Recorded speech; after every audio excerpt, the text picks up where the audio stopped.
పొన్నూరు దాడి ఘటనపై వైసీపీ కావాలనే రాజకీయం చేస్తోందని టీడీపీ ఎమ్మెల్యే ధూళిపాల నరేంద్ర ఆరోపించారు. ప్రభుత్వంపై బురద చల్లేందుకు విమర్శలు చేస్తున్నారన్నారు. సర్పంచ్ నాగ మల్లేశ్వరరావుపై దాడి జరిగిన రోజు వైసీపీ వాళ్ళు కాపు కాసారా అని ఆయన ఆరోపించారు. గతంలో టీడీపీ నేత బండ్లమూడి రాంబాబు అశోక్పై దాడి చేసేందుకు వైసీపీ వర్గీయులు కుట్ర పన్నుతున్నారని ఆరోపించారు.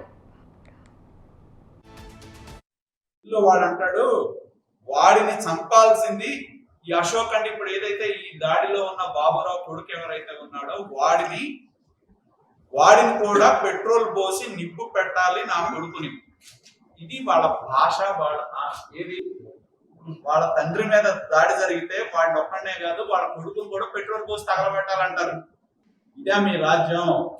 ఇదే మీ వీళ్ళ గురించి మీరు నీతులు చెప్తారా కూర్చొని? లేదా అమాయకులు పాపం ఏమీ తెలియదు, ఇక్కడి నుంచి అక్కడ దాకా గొంతులు చించుకుంటున్నారు నాయకులు. ఇప్పుడు ఏమంటున్నాడు, గవర్నమెంట్ మందే, ఎమ్మెల్యే మనవాడే, ఏం పీకుతారంట చెప్పా. జగన్మోహన్ రెడ్డి గారు కారు కింద పడితే నాకు చెప్పడం ఏంటంటే అనధికారమైన సమాచారం ప్రకారం ₹1 కోటి చేస్తున్నారు అని చెప్తున్నారు.